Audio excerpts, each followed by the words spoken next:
City 5, Wolverhampton Wanderers 1. It was a breathtakingly good performance from Manchester City today.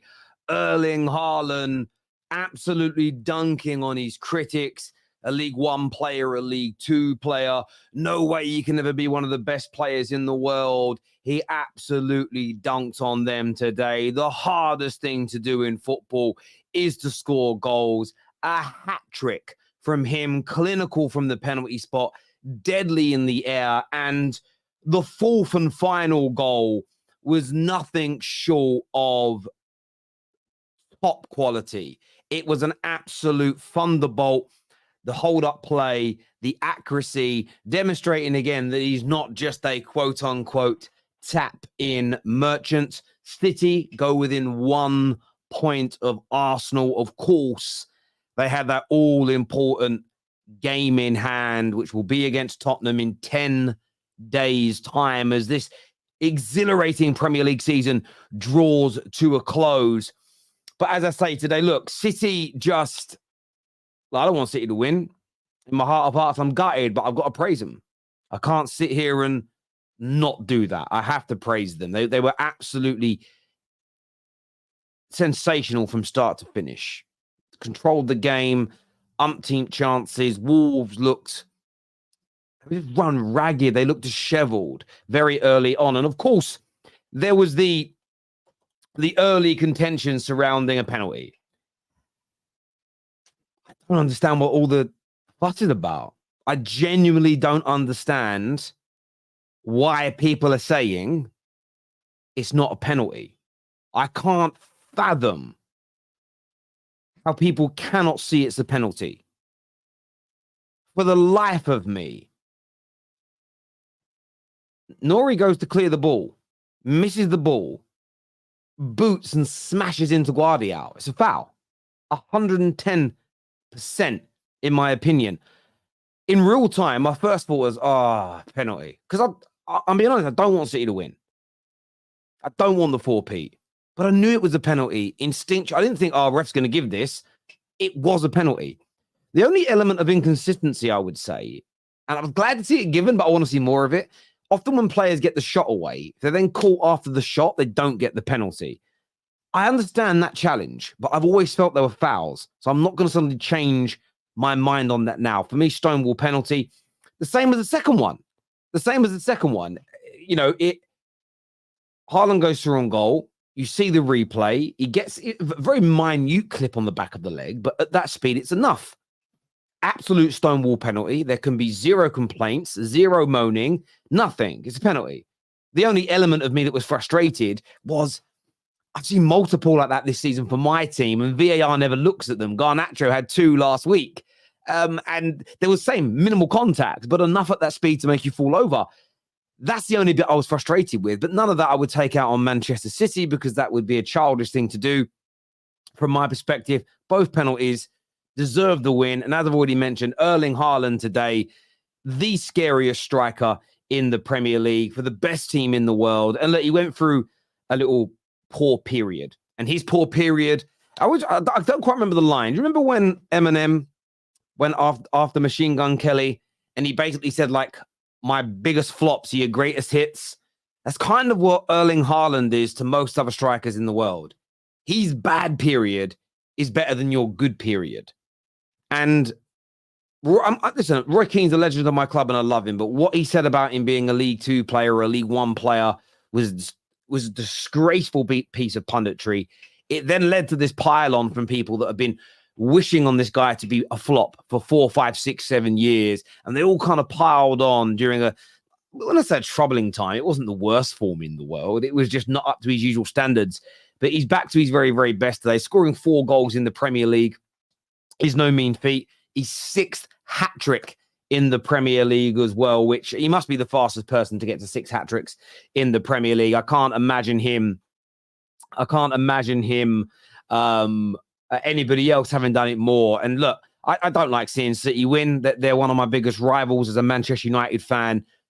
I don't like the fact they've got all these brilliant players, but I'm not going to sit here and just slag them off for the sake of it. It's just not my way personally. And part of me was kind of glad for Erling Haaland, because I think football now, we've got too many people judging football like it's ballet, like it's breakdancing, like it's Britain's Got Talent and it's a talent show and it's about all the entertainment element, or it's about the lines. Oh, look how elegant they look when they run or they dribble or they shoot. What? Yeah, that's nice. That's nice, but Erling Haaland delivers. If he was your postman, it would always be on time. Do you know what I'm saying? And at the end of the day, the level of disrespect shown towards him, I think he's ridiculous. It really, really is. A super chat here says, respect for Wolves for playing their game and ended up with 0 points. Big up Wolves. No way Arsenal fans think these monsters will slip up. I don't necessarily know if Arsenal fans think they will slip up. I think they're hoping they'll slip up. And there's a fundamental difference between thinking something will happen and hoping something will happen. They're not the same train of thought whatsoever. Wolves can give us a game, but not City.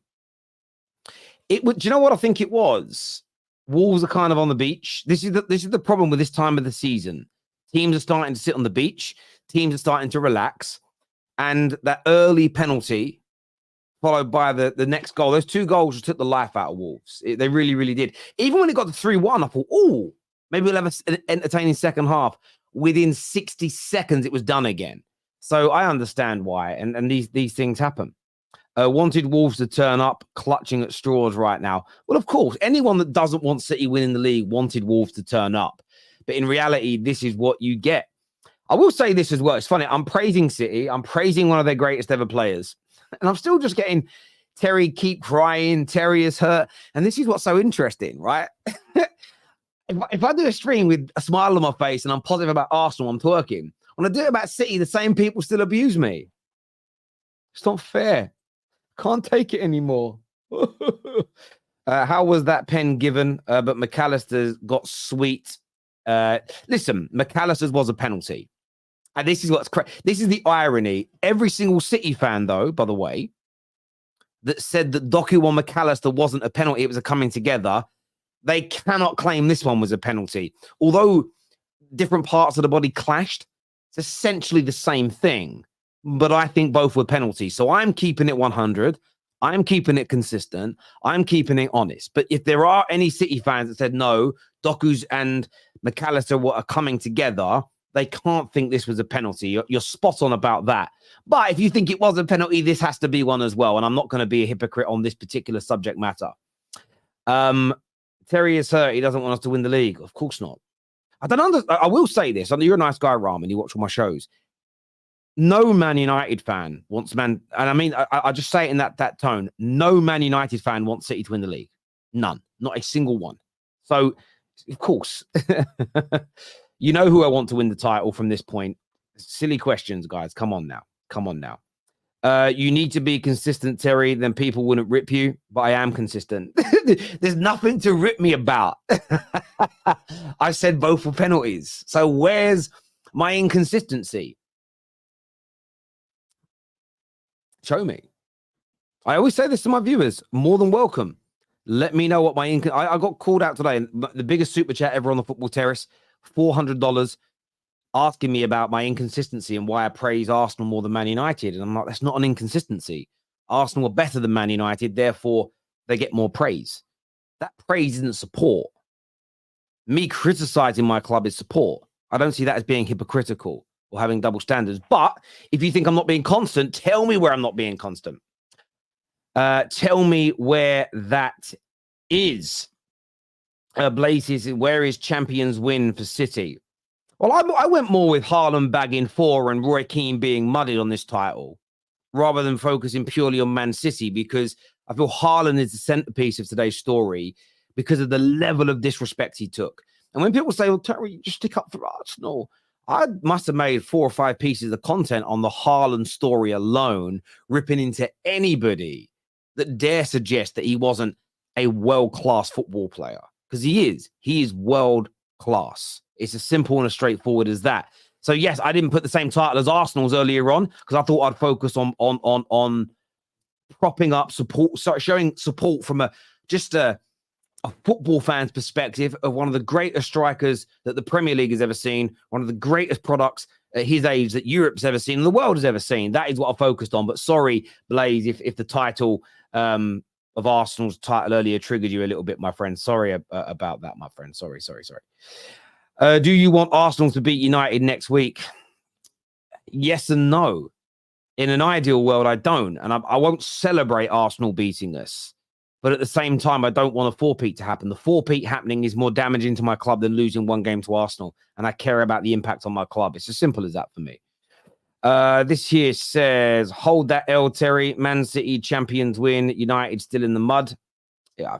Again, hold that doesn't work unless I'm being salty about it. We've got to stop misusing slang, bruv. We've got to stop what happens when... Anyway.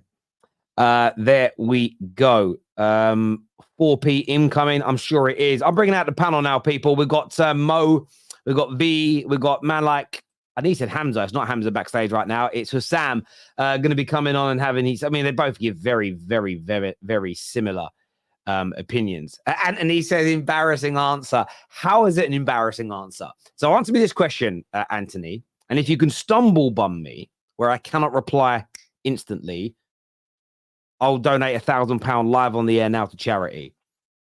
How is wanting one of my biggest rivals, my second biggest rival, to not complete a historic four-peat, which has never been done before in the history of English football? How is me not wanting that, which, by the way, directly damages Man United because City will probably, this City team will probably be announced as the greatest English team of all time, may never be surpassed. How is wanting that not to happen because it directly impacts how my club is viewed and the records that my club holds and could eventually get versus losing one individual game in a season that is already pretty much over for us in terms of the league? If we were playing for something in the league that was substantial, I wouldn't want to lose. If you can answer me that and stumble bum me, which means I can't reply, £1,000 donation to charity now. Come on, you trolls. See what you got. See what you've got. Hassan's here, Mo's here, V's here. Welcome, gentlemen. V, congratulations on the win today. Well done. And look, I think there's only one place to start, and that is with Erling Haaland and another masterclass from him. Absolutely. You got to start with that man. You got to start with the league leading goal scorer, the man that's been out for 2 months and he's still holding it down. Absolutely impressive. And if he was healthy, what could have been might be what many City fans would be thinking. Like if Haaland was healthy, what this season could have been, what we could have, I guess, continued to pursue in the Champions League. But I was so impressed with him today.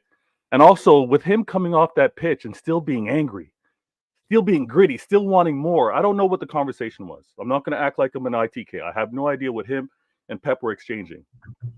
But you know that there was some fight there. You know that he wants to remain on that pitch. And I think Pep is also guarding the player from himself a little bit. But, hey, you're healthy. We got to keep you that way. We still have 3 more games to play. We're trying to get over our bogey team moving forward in Spurs. Relax. You got 4 today. You got 4. Let's chill. But absolutely brilliant performance. And this is what we got to do. We just got to win. We just got to continue winning. 3 more now. It was 4. Now it's 3. We win 3 and we won a 4-peat. Honestly, the energy from the Red Cartel, Arsenal, Liverpool, and United, all 3 of you, arguably the biggest fan bases in England, the biggest fan bases in England, all 3 of you don't want this to happen. We're fighting against something epic. We make this happen. Brilliant for football. Brilliant for football if we can make this happen. Are you surprised by that? No, Red Cartel. Do you expect Man United and Liverpool fans to want you to achieve this? No, I expect Arsenal, obviously not for us to achieve this, obviously, because they're in the title chase. I expect United not to want this to happen because it puts them on mute with regards to their 3-peat, because we've already matched their trouble. But Liverpool fans, I'm actually surprised. I'm surprised at Liverpool fans who have crapped the bed, who have fallen out, who have fought with us for many seasons to roll over and get their bellies scratched like little puppies and want Arsenal to win this. It's absolutely disgusting. You would think that for them not being able to win this, they would be like, you know what? We've gotten toe and toe with you guys for years. Nah, Arsenal, you got to wait your turn. You got to wait your turn. I would expect that, but many have rolled over and they kind of wanted to hand the baton over to Arsenal and have them get a chance to match what their manager was able to do in 9 years. Vator, you're so boring. You're honestly so boring when you come up here and try act like Manchester City are the fucking hero in the story when they're the villain. Have some shame and decorum. Stop acting like you're the hero. You're not the hero of the story. You're the villain of the story. That's number one. Number two, stop referring to us as Red Cartel, because the only cartel is the PGMOL, who you should give them a medal as soon as you win the league title, because Doku done a sweet chin music to McAllister and no penalty was given. But for you, of course, the rules are different. Odegaard did an and one in the 18-yard box. And I speak hero. One of the parts of being a hero is letting the villain speak. You get me? So let me speak if I'm the villain in your world. Anyway, the reason why I want Arsenal to win the league is because Arsenal is not my rival.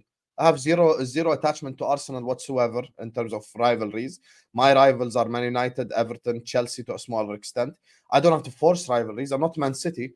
I'm not a manufactured club. I don't have to make a rivalry to feel relevant. Arsenal is not my rival. So I refuse to live in a crazy world where Arsenal is my rival. Second of all, Liverpool have a three-peat in their history. So do Arsenal, so do Manchester United, and so do you after last year. What I don't want is for a club to achieve more than my club has achieved. This is just normal. So all this belly rubbing and all this has nothing to do with belly rubbing. I just would rather Arsenal win the league, because that stops you from doing 4 in a row, which stops you from overtaking something that my club has done in the past. That's all. So, it has nothing to do with belly rubbing.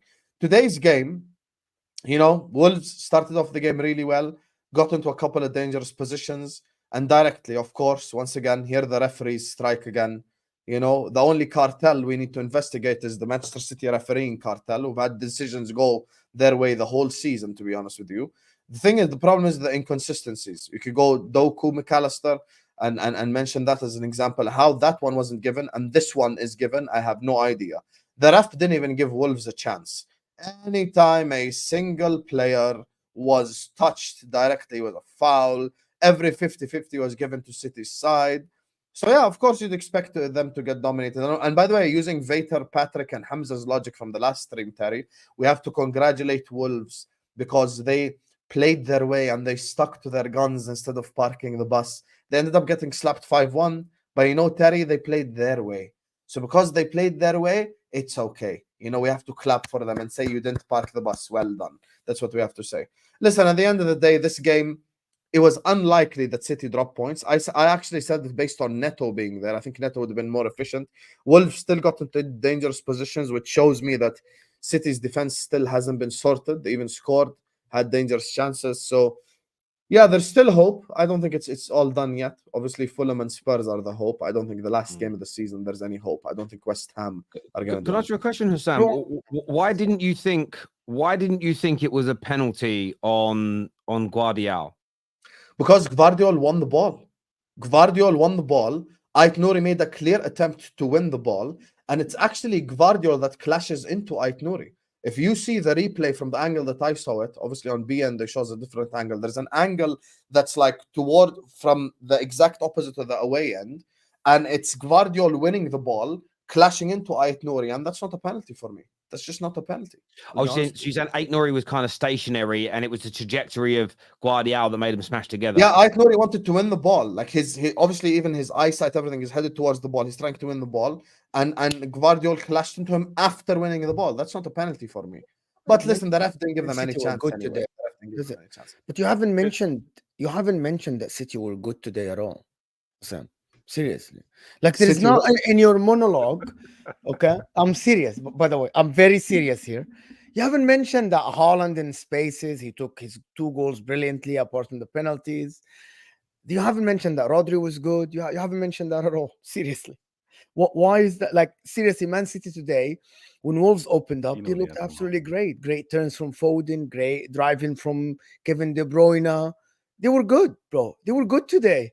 Give them a little bit of praise. They played very good football today. Forget the penalty. Yeah, it's a controversial penalty, whatever. And Man City were always going to win the game. They really looked all right today. They looked good. They weren't as boring as before, as you always say. They were direct when they had the spaces. Haaland today, listen, it's not only tap-ins now. The header was absolutely out of this world. Dunked on him. Say it. Bro, they were great. They were great. I thought City, I'm full of praise for Manchester City today. Full of praise for them. To be honest. I respect that. I am genuinely watching the game, and I was entertained for about 70 minutes. Yes, they got peppered and Wolves opened up and everything, but Man City were very, very well. Like, I don't know what. Okay, how long are we going to just sit here and keep saying, oh, Man City were not good? But they were good today. They were entertaining today. I never said they were not good. I'm leaving you. But you never mentioned that. But you never mentioned I don't have to mention it. You're not Why going you to don't have to mention? Aren't you a football fan?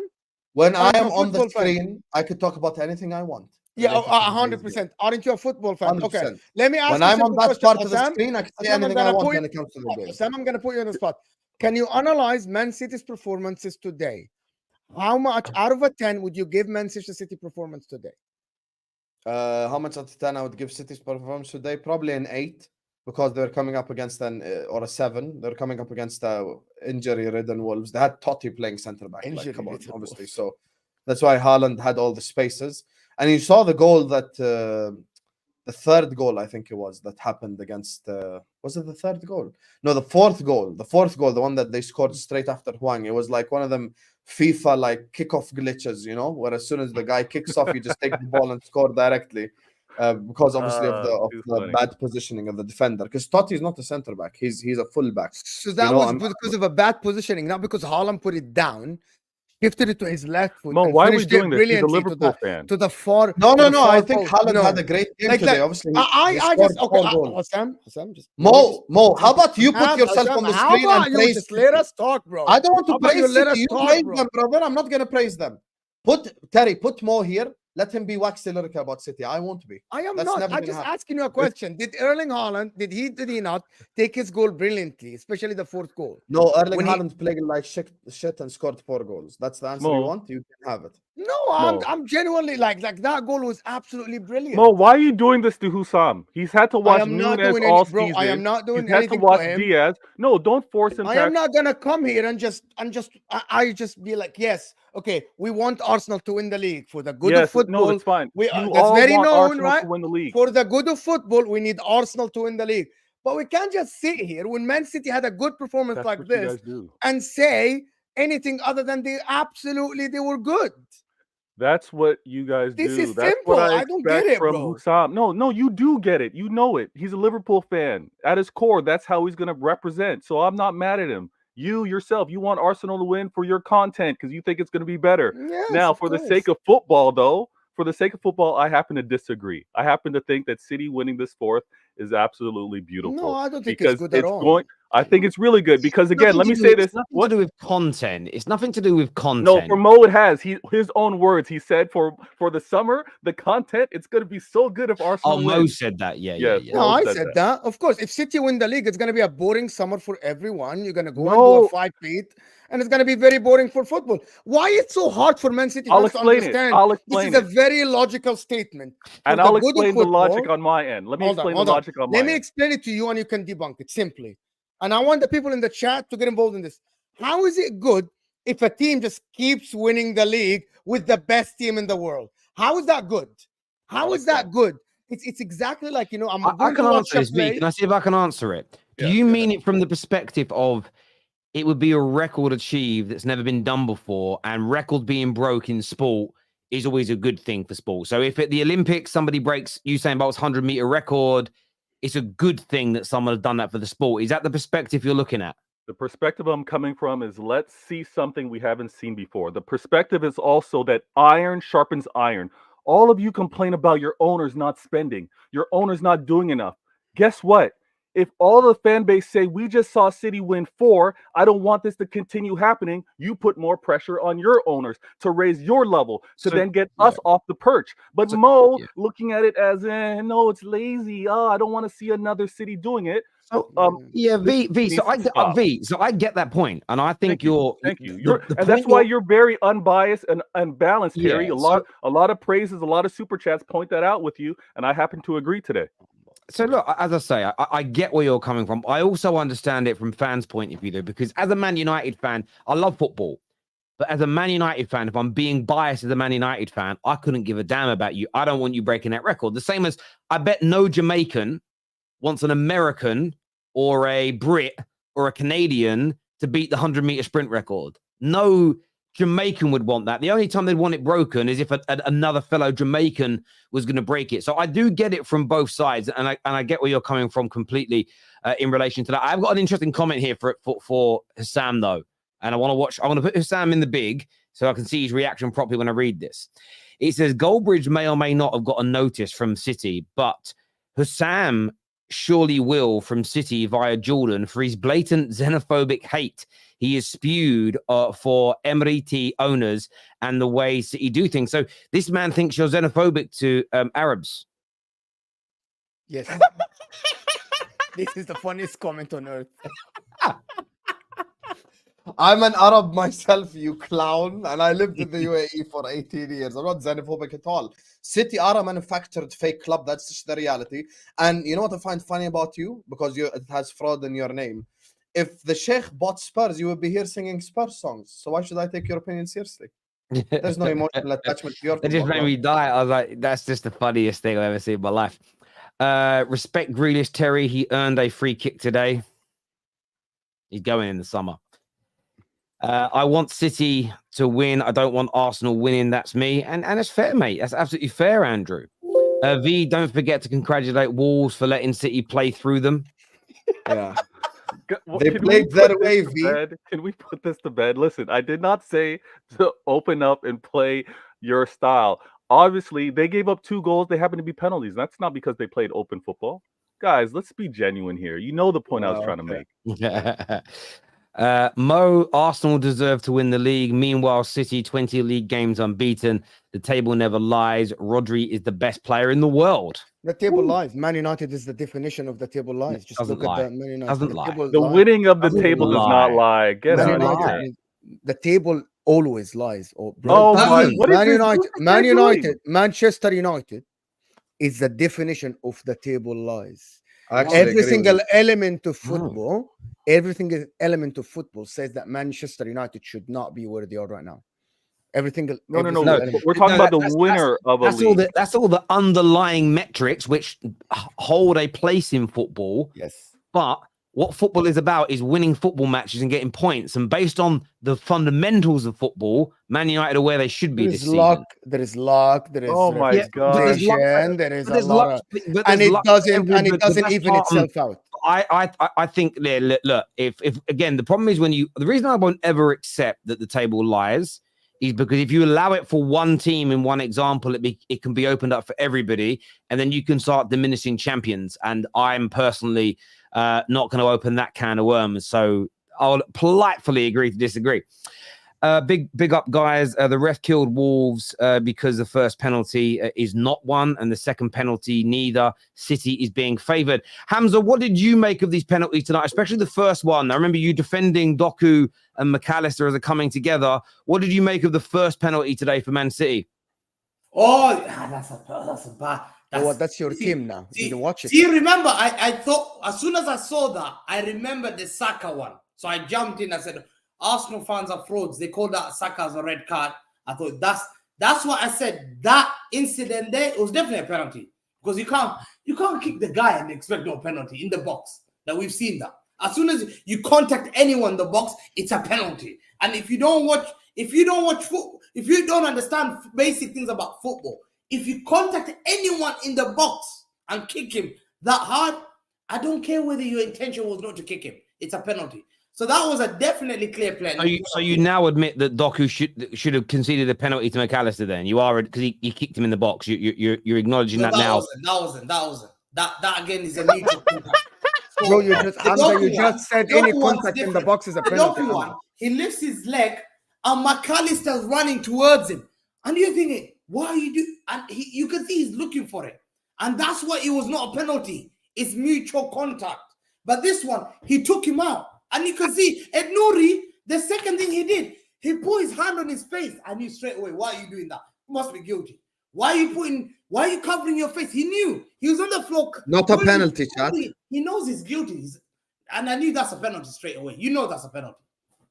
You know what it reminded me of? Not a penalty, but Gvardiol running up the ball first is a penalty. This is not a penalty according to Hamza. This instance with regards to the player trying to clear it in the collision. Remember when Foden tried to clear it early? I think it was against Crystal Palace. He didn't see the opposing player coming onto him, but he went to clear it and he made contact with the opposing player first. Yeah. This is where I kind of see it within that degree. I think it was still again questionable, but to use Husam's logic, like when he was doing his watch along with Arsenal, take away that penalty, we still win this game. So let's relax with all this controversy. No, I agree. I agree with that. I think the only element I would call out isn't the decisions today. I think both penalties were penalties for Man City. It's the inconsistencies against Crystal Palace. I don't remember which defender of yours it was. It went straight through the back of the Palace player. If that giving Haaland's today from a slight touch from behind and not smashing through someone's back, that's where I understand people calling it out. But what I don't want is more bad decisions. What I want is good decisions. And I tweeted some pictures during your game of some very similar penalties to Haaland's, the foul on Haaland, that Man United have had this season and last season that weren't even checked. And people were like, why do you want more bad decisions? No, I don't. What should now happen is Sky Sports should sit down with Howard Webb and go, this penalty was given by VAR. Explain to us in intricate detail the difference between that one being given and these three similar ones that haven't been. That is what should happen with this now. But still, and I don't mean this horribly, fans turn it in for a tit for tat when it shouldn't be. It has to be, okay, you've set a standard for these types of penalties being given now. These ones haven't been. Can you explain the difference? If they can explain it, maybe we'd be more educated and less frustrated.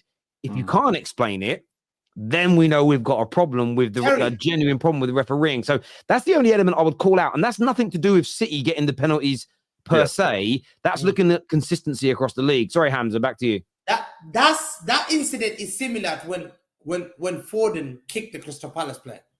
Classic. We put our hand, we're like, why would you do that? And he kicked him. And that was similar. So they awarded a penalty, last-minute penalty against us. And we took a 2-2 draw. That was exactly the same incident. So you have to call it up. As soon as you miss the ball, it doesn't matter. You contact the guy, penalty. And City were victims of this against Palace at home. And we drew 2-2. But you don't think the contact from Doku on McAllister was a penalty then? No. That guy tried it. And that's the exact problem with these City fans. 100% he tried to scam it. And he looked so desperate. He put his, and you know what Terry did? He did the same thing against Man United. Criminal. Watch how he's rattled now. And they were crying red cards when we said, hold on, I hate United. But McAllister did the same thing to one of the United players. Nothing happened. And we said, see, a week later. Why do you always have to win the league? There is a controversial decision for City. Why? Never. That's the question.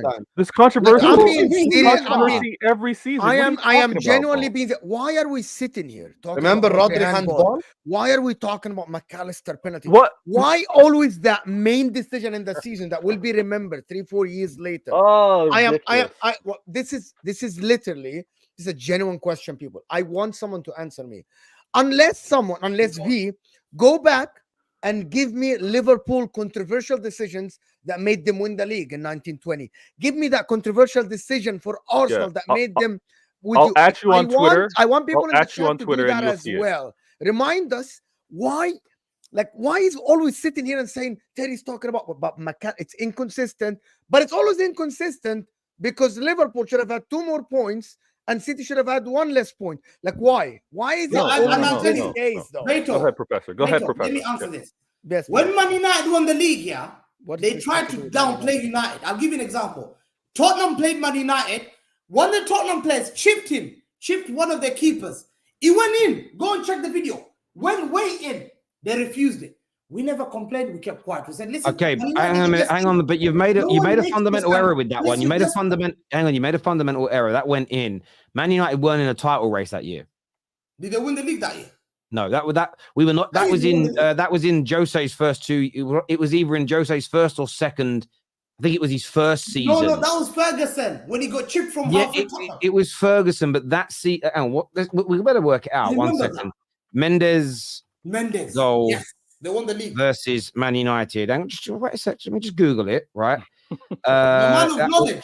Just wait a Remember, second, please. please slow down. So it was back in 2005. So we didn't win the league in 04, 05, or 05, 06. So we definitely didn't win the league that year. Let me reset that 1 second. You don't need to research it. I've just told you it happened in 2005. And we didn't win the league in 2004-05 or 2005-06. So we didn't win the league the year that happened. That was Mourinho's. All right, let me deal with Judge Mo, and I don't know how he got his judge standing. Hamza's never gonna admit he's wrong, Terry. By the way, it's never No, gonna but I'm asking the question, V. Why? I'm asking the question. No, I'll answer your question. The reason Yes. why there's always the reoccurring controversial moments is because that's what rivals bring up. That's what rivals bring up because they're salty with regards to what happened. You guys keep bringing up this Rodri Mo brought it up handball. and he supports Inter. How's he salty, Vator? Mo's supporting Arsenal this season because it's good for him. Now, Yeah, with but regards I wasn't supporting Liverpool 2 years ago because he thought I was an asshole. Guys, He didn't unless want me to win. am I asking a question that is not like it's not on, it's everywhere now. It has nothing. Like, is that not a real thing? it's not a real thing. No, there's It's not. not. City always win the league because of controversy. That's not a real thing. That's Okay. a Mo thing. Now, if you want to keep bringing up the Rodri handball, the reason why the Rodri handball was dismissed is because they went back to passage of play and it was offsides. That's why. Yeah, it was offside. I remember. It was offsides. That's why it's not a thing anymore. That's why City fans are like, remain on mute. You guys sound silly when you keep bringing this up. Richarlison was offside. Yeah, thank you, Professor. Now, with regards to this season, of course, all the rivals are going to bring up instances that favored City. But listen, Mo, you notice how Husam never brings up Arsenal's Odegaard and one in the box. That was a handball that goes in their favor if they were to win this league, right? So there's controversy any which way you go because you're going to harp on the moments that benefit you or go against you. It's that simple, Mo. And also, when Rooney died to take away Arsenal 49 unbeaten, that was the biggest dive. Like everyone remembers that. And when every time, but we also hang on a minute, Hamza, again, we didn't win the league that season either. Okay, what about when they had Reyes and all that, and you kept fouling them, and Vieira even. Hang on a minute. That was the same game as the Rooney dive. We didn't win the league that year either. No, but you took away their streak. You took away their undefeated. Okay, I understand that, but the point was City are always winning the league with a big controversial decision, and all the examples Hamza's given, Man United didn't win the leagues in those seasons, which tells me there were no major controversial decisions in the years that we won the league. If you're having to go back to 2005 for two incidents, right? 2004. The beginning of the 2004-05 season, we stopped the run. If you're having to go back that far, that tells me that you don't remember many controversial decisions that led to Man United winning the league, Hamza. I remember solely because, you know what, I hated United, so I remember. Because you were an Arsenal fan then. That's why you remember the Arsenal games, didn't you? No one hated Arsenal. No one hated Arsenal. This goes back to some super chats here, guys. Hamza, how do you explain the two faker penalties and the ones you were moaning about earlier on for Arsenal? The last one, the last penalty, that one I want to talk about. In fact, he was the last man. He was the last man, and he didn't get the ball. And that should have been a red card. But you know what? No, it shouldn't. Hamza, I'm going to teach you the rules again. If somebody makes a genuine attempt to win the ball and they deny clear goal scoring opportunity, but they're in the box, it's a yellow card. If it's outside the box, it's a red card. That law's been in play for about 5 years now. Okay, fine. I got it wrong. Yeah, it's not a red card. That was a penalty. If you pull the shirt in the box or you're not trying to win the ball, then it is. Yeah, absolutely. You know, sorry, let me introduce some more of these super chats, guys. Big up, guys. Ref killed. Sorry, already done that super chat. My apologies.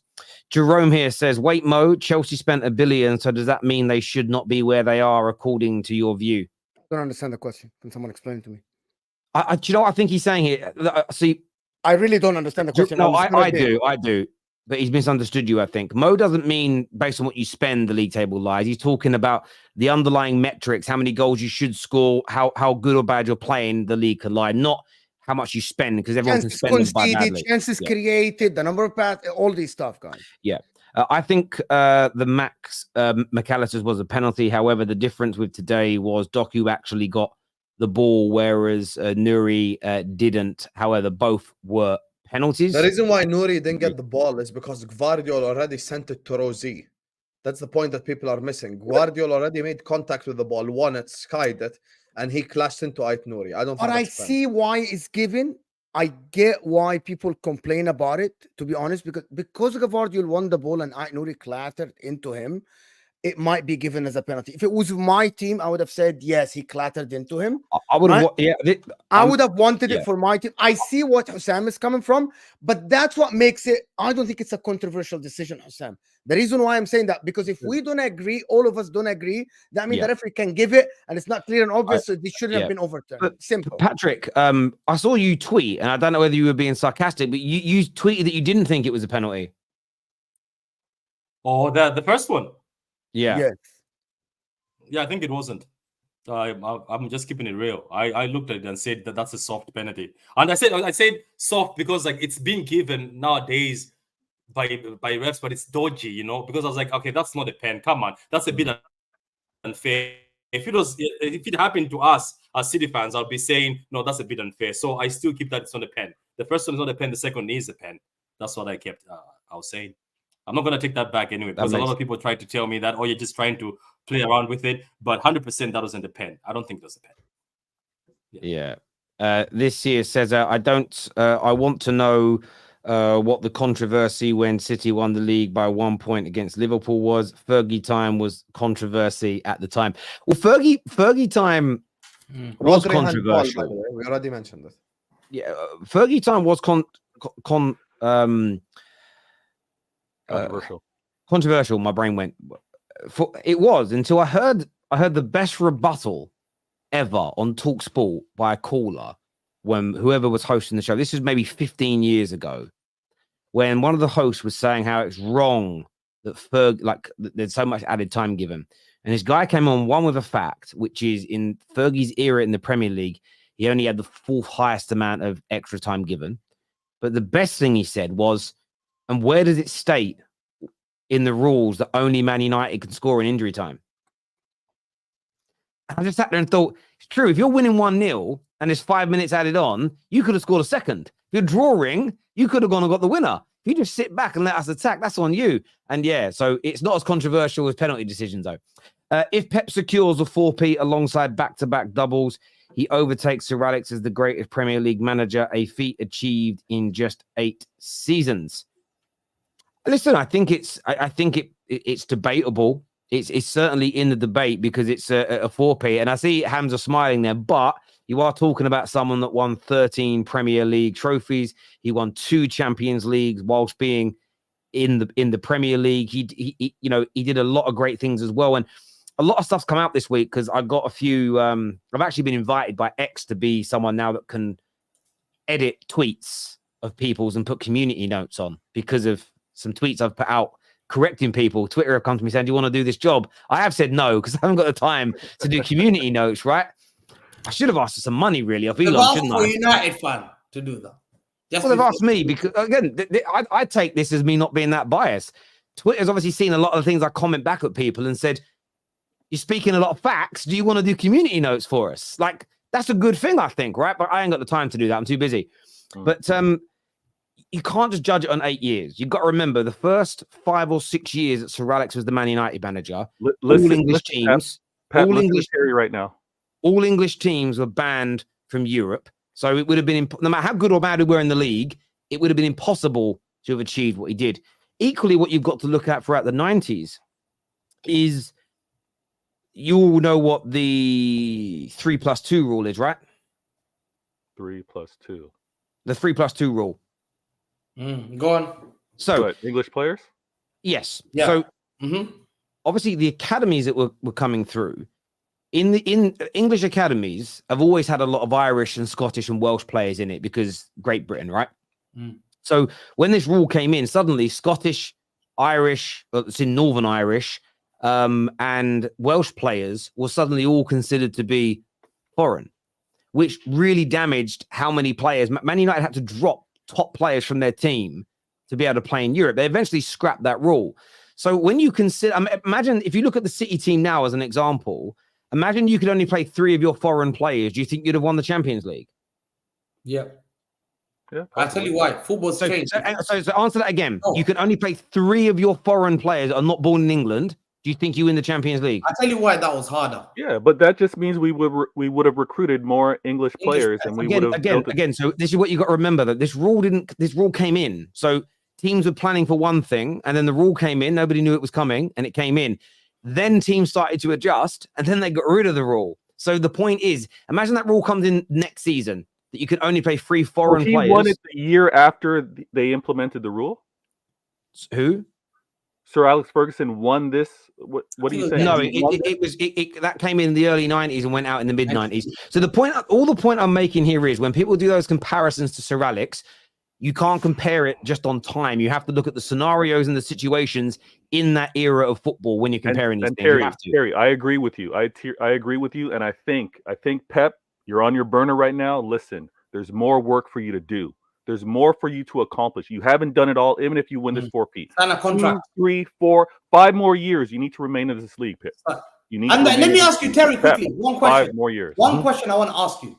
This is a very intelligent question about beyond Husam and more. Listen, foreign players were not playing in the 70s and 80s, so we never had Pelé. The best players were foreign players. Carlos Alberto, Jairzinho, Revellino, Zico. These guys were the greatest. They never played in Europe. Now it's harder because everyone can play football. It's now recognized that anyone can play. Yeah, you can't just put it inclusive. It was easier to win European Cups in the 70s because the greatest players are not here. Well, there was a lot of great. Let me respond to that, Terry, because I'm not going to have Hamza call me. Yeah, go on. I'm not going to have Hamza call me stupid. First of all, Hamza, come on, man. No, be quiet. Be quiet. I've let you waffle enough already. You're the same guy that thinks today's first one is a penalty and Doku and McAllister isn't. Just so you know something. In the 80s, Kevin Keegan won 2 Ballon d'Ors whilst playing in Germany. Those same people that you want to prop up were playing for European clubs that got destroyed by English clubs, because in the 70s and the 80s, that was the time when the English clubs were most dominant in the Champions League. That was the time when you were like, I don't know, in League 5 or League 6, by the way.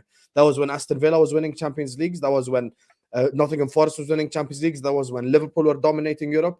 That's what was happening at that era. So those same players that you're giving props to faced the likes of Kenny Dalglish and the likes of Ian Rush and the likes of Graham Souness and got absolutely dominated and destroyed. So just because players come from a certain country does not diminish what they've done in that era, because there was European domination involved in it as well. So don't say stuff goes over my head. I can educate you in the game. Yeah, I agree with that. What was Hamza? I get your point, Hamza, but then it's a level playing field, isn't it? Because let's just say right now we took all the South American players out of European football. It'd be the same for all of us. So it wouldn't be easier. You just changed the playing field. It's like goalkeepers couldn't wear gloves in the 70s, but no goalkeeper was wearing gloves. So it's the level playing field as an example. I heard some guy on a show not long ago say that it's harder now because of sports science and teams can watch you and work out how to play against you. But you can also do that as well. So, but this is why the 3+2 rule was very damaging for the English teams, because when you look at the Spanish teams throughout the Spanish and the Portuguese, most nations where squads were heavily full of their own fellow countrymen. But a lot of the English teams, because of the way Great Britain is, even if you go back to the early 70s with Man United, lots of English, lots of Scottish, and lots of Irish and Welsh players within the teams. Suddenly, if you weren't English, you were considered foreign, and the rule meant you couldn't play your strongest teams. And the point I'm making now, if you look at your team now, we just look at players that are not English. Imagine you could only play between 3 and 5 of them for every Champions League game in the last few years. It would have been so much harder for you to have won. Now, it would be more level in this day and age, because if you look at a lot of the top teams, their squads are from all different parts of the world. But back in the 90s, it wasn't like that. So that's, again, and it's only when you go back and read, and this isn't just defending Man United, it was all the English teams in that time. And, Everton always get laughed at for not winning European trophies. But, when Everton were at their best, they weren't even allowed to play in Europe because of what, not just Liverpool, but what a number of other teams did when they were abroad and what England fans did. So sometimes I find it a bit distasteful to attack certain teams' records from certain eras when they were hindered by terrible rules or by decisions to ban entire nations from playing in tournaments because of a handful of fucking idiots at the end of the day. Yeah. Look, let's move on to some more super chats. And I want to speak Haaland before the end of the show as well. This year says Liverpool had so many decisions go their way. Husam with 8D chest only talks about Doku McAllister as if that decision would have saved their season. I never said that decision would have saved our season, Jay, but obviously you're a very sensitive City fan. Actually, on the VAR board, where I think we're about the worst in the whole league when it comes to VAR decisions. So don't even try that. Did you look at the board? Where would you guys be if those went in your favor? Do you think you'd be top of the league? So this is Vator's logic. If I call out my team since August, I'm playing a game. If I I'm asking a question. What is wrong? I'm playing a game. Husam, Now he wants me to blame referees. I just answered the. I'm not asking you to blame referees. I said based off of this table, where would you be? That's a shameless question.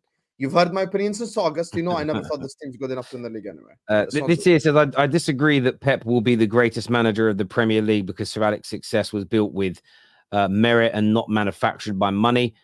Sorry, City fans, but your team is the same as Chelsea. And do you know what's interesting? Salty. No, I do also get this. I do get this logic, and what I mean by that is when you think about legacy, but this isn't a dig. This is. I would say this is true. When you think about people say Muhammad Ali is the greatest ever boxer, doesn't have the greatest, but he doesn't have the greatest record. Doesn't have all the greatest achievements. There are multiple other boxers that won at more weights that have never been beaten, but the legacy is also dictated by how the public perceive you. So if the public do look at Chelsea's and Cities and PSGs as being oil clubs and everything else, there is a chance that the players connected to that will also not be held in as high esteem as players from other clubs. So I'm not saying it's right, but I do understand that logic and that train of thought.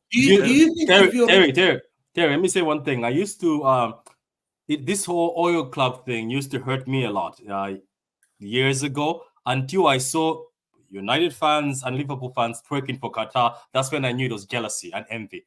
That's when I knew it was jealousy and envy. I don't disagree with that. I've called Arsenal fans out for it when they had a banner at their stadium saying like no to oil money in football. A stadium called the Emirates Stadium, and that for me, that type of thing is crazy. Akanji's goal disallowed, even though no foul on Alisson. Trent handball at Anfield. Milner's second yellow on Bernardo at Anfield. Hamza doesn't know shit. Sorry, Husam, not Hamza. Sorry. The handball rule wasn't implemented then. Hamza just confirmed he's a former Gooner. One thing, as an Arsenal fan, we don't forget controversial decisions. This guy went back to 2005. You fraud.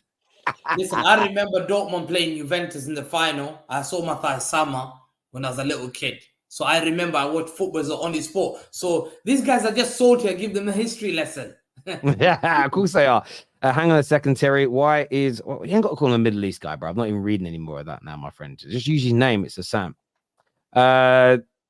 There's so many children in the chat clearly new to football that don't realize that 80 success in football was 10 times harder, less subs, worse pitches, etc. I mean, I just think it's why I find it hard to compare eras, and I just look at the successes because there were elements that were harder. Like you can go back to certain eras where you had no subs. You had like an 11, 12-man squad, and they still played 50 games a season. Yeah. You know what I mean? So it's that's why I don't like it when I hear like on the big mainstream platforms they'll start playing down the history of other clubs. And if you're currently, I think for Chelsea and City fans, and again this is a dig because these have been your best eras ever.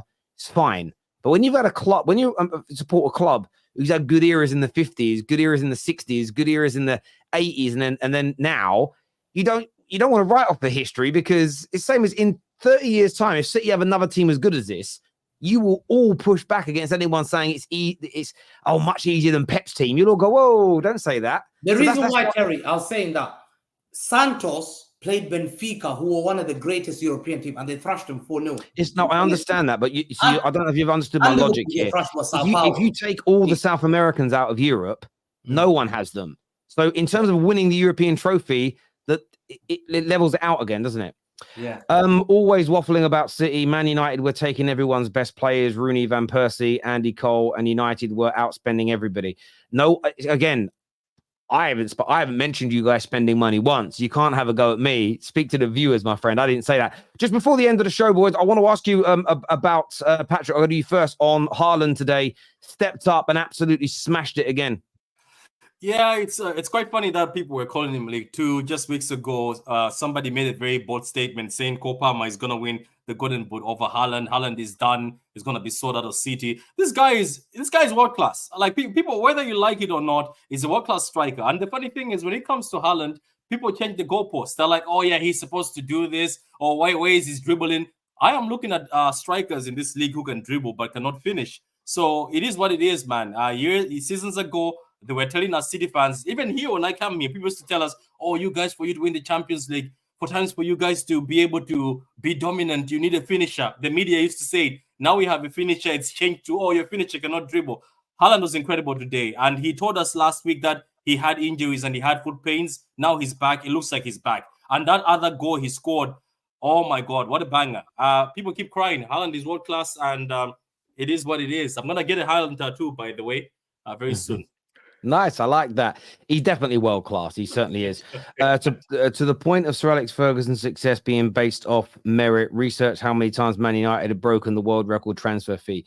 So again, I will answer this though. When people say that, to unpack it further, that's people that don't believe City have legitimately raised all this money. Where Man United were spending money that they legitimately rose. So when people say based on merit, if City are being accused of artificially growing the club, therefore the money they're spending, they say they shouldn't really have it. No, Terry, you're taking it the wrong way.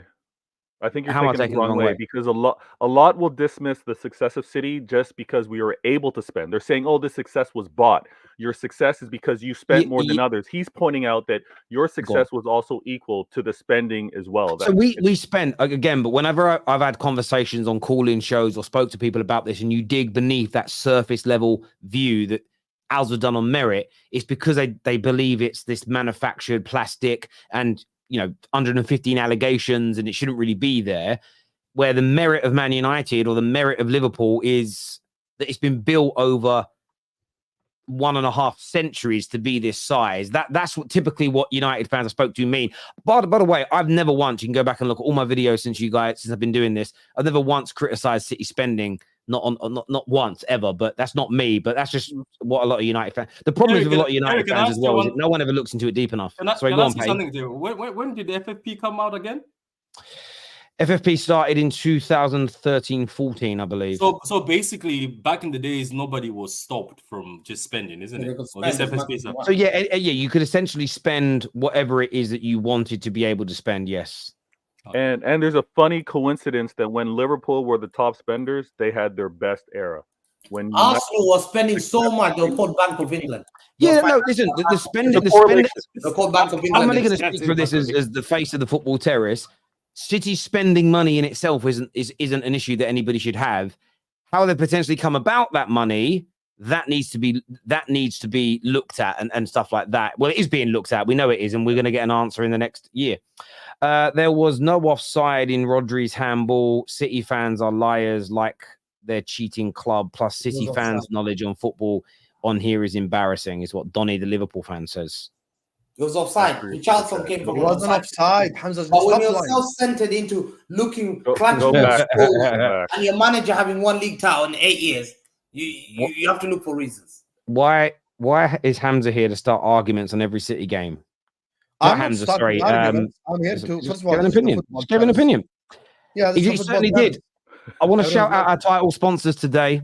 It's Brickhouse Nutrition. If you want to improve your health, if you want to improve your nutrition, if you want to feel better generally day to day, you've got to check this product out. 1 scoop in a glass of cold water once or twice a day will improve your nutrition, no end. Better stomach, better digestion, thicker hair, stronger nails, a better heart, and much, much more. It's also suitable for your family. Now, I will be honest with you, it's quite pricey. It is quite pricey, but in life, cheap is expensive. But every single ingredient is either an organic fruit, an organic piece of veg, or a herb.